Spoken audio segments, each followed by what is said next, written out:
First of all, thank you so much, Bruno. It's greatly appreciated, and I want to thank all the women and men behind me. You guys are absolute champions. I want to welcome my PC candidates, Michael Kersner and David Piccini. I'm thrilled to be here with my good friend Bruno. I've known him for years, and the International Union of Painters and Allied Trades. To receive their endorsement, I'm so honored, I'm so humbled to have so many unions and workers stand with us as we work together to protect Ontario. Over the last 7 years, Ontario has come so far. We've attracted over $70 billion worldwide in new investments into Ontario's economy, in our auto sector, in manufacturing, in life sciences, in tech, and artificial intelligence, just to name a few. Today, 1 million more people are working than in 2018. You know, we double-checked the figures with Stats Canada. I've been saying 850,000. It's actually 1,600,000 more people. Those are staggering figures. It's been a true Team Ontario effort. Workers, unions, businesses, mayors, municipalities, everyone stepped up. Now, Team Ontario has a new, more urgent challenge. As long as Donald Trump is in the White House, Ontario will stare down the threat of economic risk and uncertainty. Hundreds of thousands of jobs are on the line. Whether he imposes them next week, next month, or next year, President Trump will use the threat of tariffs to get what he wants. We need to be ready for anything. We're going to be ready for everything. Friends, today we're released our plan to protect Ontario. It's a plan that will protect Ontario workers with immediate supports for the people hit hardest by whatever tariffs President Trump imposes, and significant new investments to train and retrain workers for in-demand jobs in the skilled trades. Our plan to protect Ontario will build our economy, diversify our trade, and make our province the most competitive place in the G7 to invest, create jobs, and do business. It will protect our neighborhoods from dangerous criminals, clean up our streets by clearing out encampments, and enforce the ban on drug injection sites near schools and daycare centers. Our plan will protect Ontario. Ontario will improve the care and services you depend on, no matter what President Trump throws our way, because of the foundation of a strong healthcare system, a strong education system, a strong social services system, is a strong economy. That is our foundation of making sure we fund everything else, is our economy. Friends, on Thursday, February 27th, I'm asking for your vote. I'm asking for a mandate, a strong, stable 4-year mandate that outlives and outlasts the Trump administration, to do whatever is necessary to protect Ontario. The stronger the mandate, the stronger the message that we'll send together. Canada will never, ever be the 51st state. Canada is not for sale.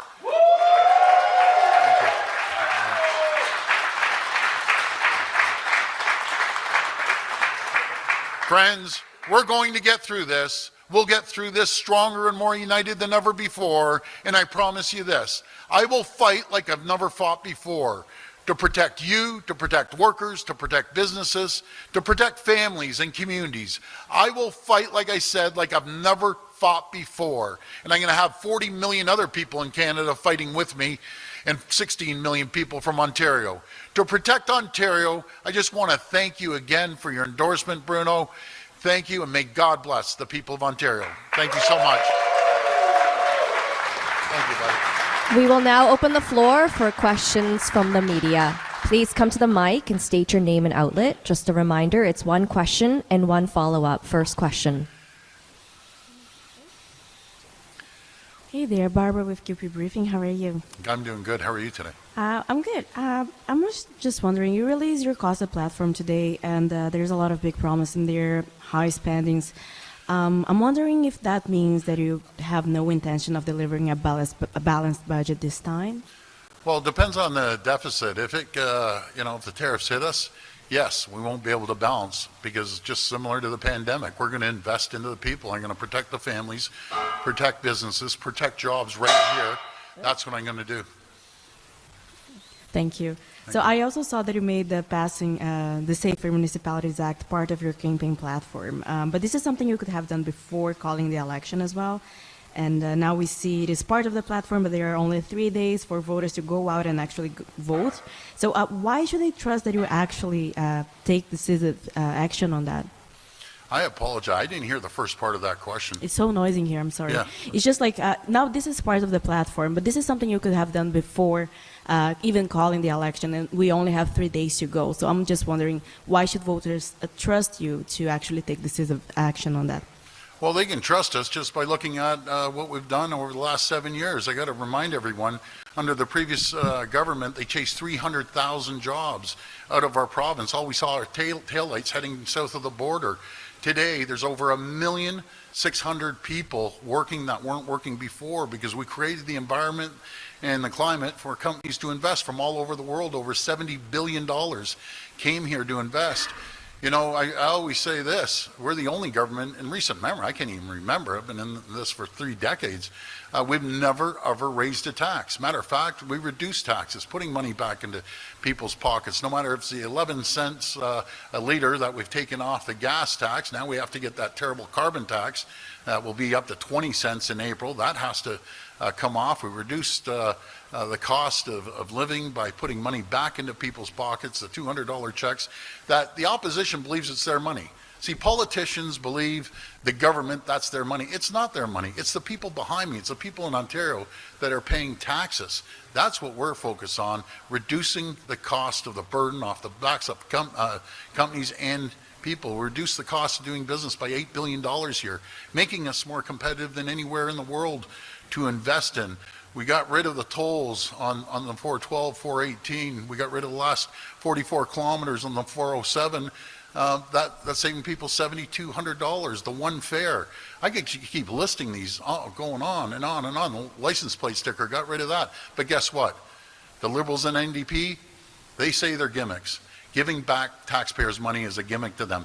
So there's one thing certain with the NDP and Liberals, they believe in one thing: tax the people to death, tax businesses to death, chase out businesses from the province, reduce jobs. That's what they believe in. I don't believe in that. Hi, Mr. Ford. Jack Howard from the Trillium. Hi, Jack. Hi.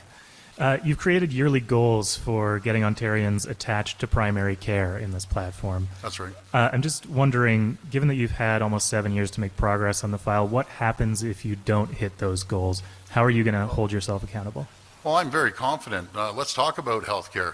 We're the only government that's investing $50 billion in 50 new hospitals. Never been done ever in the history of Canada.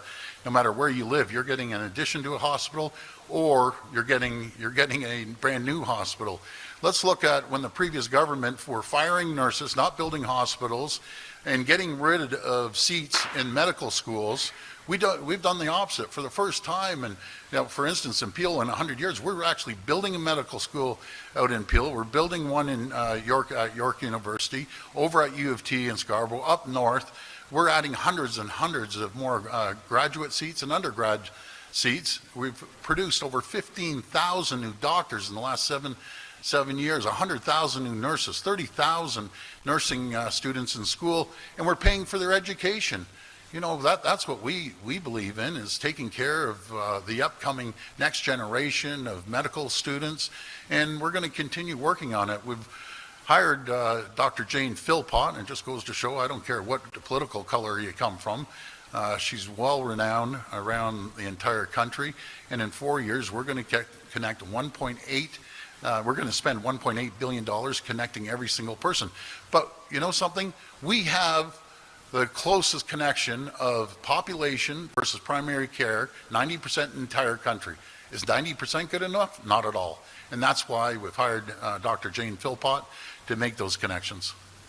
And we've spent $33 billion more in healthcare than any other government in the history of Ontario. I don't see any mention in the platform of the 1.5 million homes by 2031 goal. I'm wondering, given that your government is off track so far in meeting that goal, do you need to switch up your strategy at all, and are you still committed to that number? Well, I'm going to respectfully disagree. We set records in Ontario in 21, 22, 23. Interest rates were up. They're coming down a little bit, so we're going to go full steam ahead. We put the Building Faster Fund together, which was over $1 billion, I think $1.2 billion, to hand out to cities to meet their targets. Now, we got rid of the HST. We led the country in getting rid of the HST on purpose-built rentals. We set a new record on purpose-built rentals. But I'm a very strong believer that if we reduce the burden and get permits from the cities are responsible for building permits, to cut it down from 5 years, believe it or not, folks, it takes 5 years in some regions to get a permit for an apartment or a condo. It's staggering. And I encourage all the municipalities, and I have to give a shout out to a few.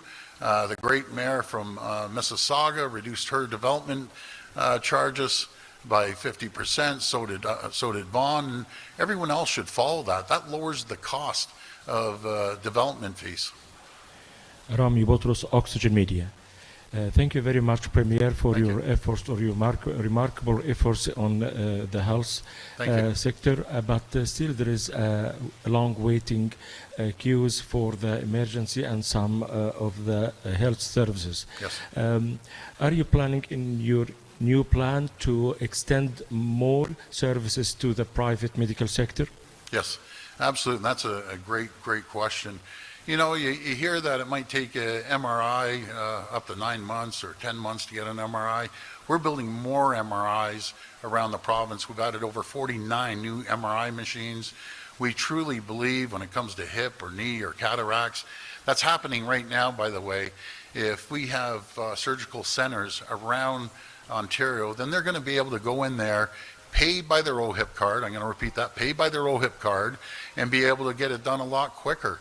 We're going to make sure that we drive efficiencies throughout the hospitals. And, you know, when I talk to emergency department docs, their biggest complaint is 50% of the people should not be in the emergency department. So someone comes in with a sore throat or a sore finger or a little scrape, they need stitches, they have to go down the hallway to the clinic. And the real emergencies should be taken care of. But we're going to continue increasing the funding to hospitals until they can deal with that. But thank you for the question. Hi, Lorenda Redikoff with CBC News. Hi, Lorenda. Hi. The platform that you've released, it's not a fully costed platform. You've talked about respecting taxpayers. Doesn't this disrespect taxpayers? Not at all. We were pretty clear that if these tariffs come, our investment is going to be over $40 billion, no matter if it's loans or other investments we have for people and businesses to make sure they're secure. Here, if Trump's tariffs come and hit us, we've been very fiscally responsible. We're prudent fiscal managers with the taxpayers' money. Not only haven't we raised taxes, we reduced the cost of paying on debt from previous governments better than we ever have, that I can remember, probably 20 years. We just got upgraded from 2 credit agencies this year alone. Reason we got upgraded credit agencies, increased our credit, is because we're fiscally responsible. We're pouring $200 billion into infrastructure, and the credit agencies love to see money spent into infrastructure, and that's what we're doing. In the platform, there's a new promise on alcohol, removing the minimum pricing for alcohols and spirits. Why? Because that's the taxpayers' money. It's putting money back into people's pockets. So under the Liberals, and I got to explain to the folks in this room here, you know, they would say you have to charge this much, because if you don't charge this much, then people will drink too much. That's the biggest joke I've ever heard. They don't do it in Alberta. They don't do it in Quebec. So why do we have to have a base? Let's reduce the cost of that, put more money back into people's pockets again, and that's like a tax break, and that's what we believe in keeping everything at a lower cost. So we're going to make sure that we reduce the cost of the fees and the taxes on alcohol. Mr. Ford, Richard Southern, 680 News Radio. Hello. A couple of weeks ago at a campaign stop, you were asked why your party is the only one not promising to double ODSP. In your response, you made mention of, I quote, healthy young people that are sitting on the couch watching the Flintstones. They should be out there. They should be working, you said. An NDP candidate has since called those comments, quote, despicable. Others have said it perpetuates the myth that those on social services are frauds or are being lazy. My question, do you have any evidence of fraud in the disability support program? And if not, do you regret your Flintstone comments, sir? Okay, well, first of all, you're totally incorrect on that statement. I said the people on Ontario works. And I always emphasize, Richard, and you didn't say this, that people that are healthy and there's 260,000 jobs available. If they're healthy, they should be out there looking for gainful employment. What I have said 100 times, if someone has a severe disability, we will take care of them for the rest of their lives. We're increasing ODSP payments by rate of inflation, and we're going to continue supporting the people that cannot work. That's what we're going to do. On another matter, many voters here in the city of Toronto perhaps may be thinking of Ontario Place and the more than $2 billion they're now spending on it. I know you've made mention of how this could be a great final product. Many people will go to the final product, and you might be right. But why are you spending $2 billion taxpayer dollars when other bidders for this project were promising to cover many of these costs? Well, again, you're incorrect on the $2 billion. You're adding in a fictitious parking lot that we're getting costing on, so that's a whole other story. But we're making an attraction.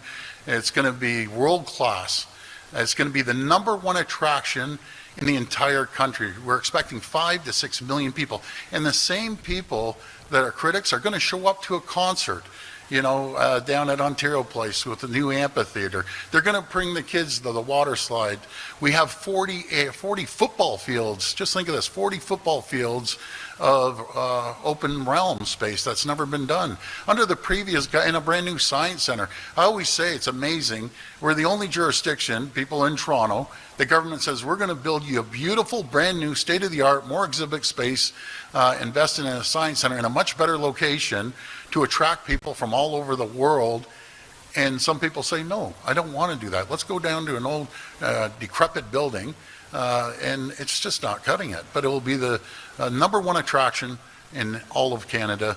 Mark my words, it's going to be out of this world. Let's compare it to the previous government that left it there for 15 years. Dandelions are coming up. It's a wasted piece of property. We believe in building, and it's going to be spectacular there. And just watch how many people show up to the new Ontario Place. It's going to be outstanding.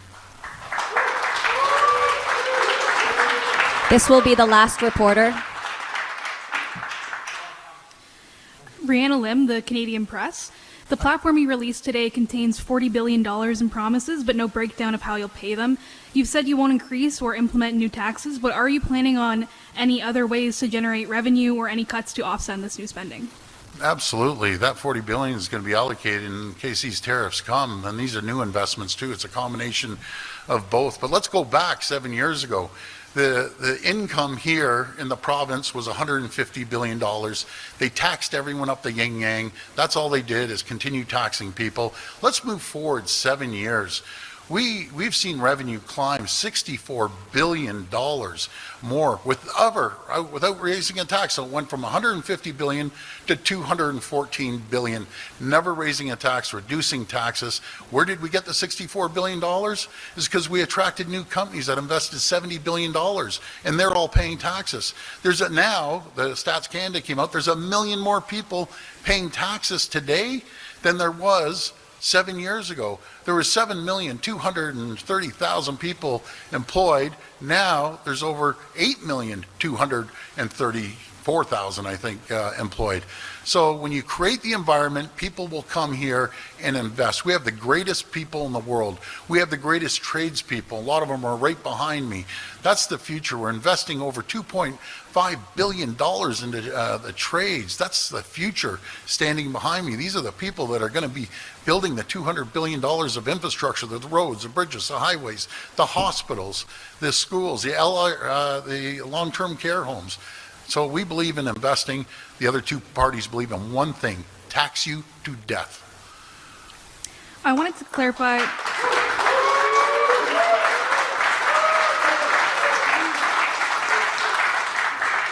I just wanted to clarify your answer on housing. To be clear, are you still committed to 1.5 million homes by 2031? Absolutely we are. We're going to work our backs off. We're going to make sure that the municipalities pitch in and reduce the burden from getting a new home. It's unacceptable.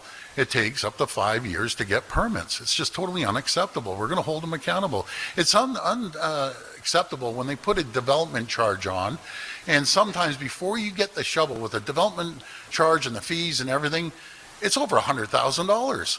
For what? Do you know where the $100,000 coming from? Is the first-time home buyer. I don't believe in that. Let's lower the cost of these development fees. Is that, I always say municipalities, they don't have an income problem, they have a spending problem. I lived it down at the city of Toronto with my brother Rob. We saved over $1 billion, put a 0% tax increase our very first year. It can be done if you want it done. Thank you. This concludes today's press conference.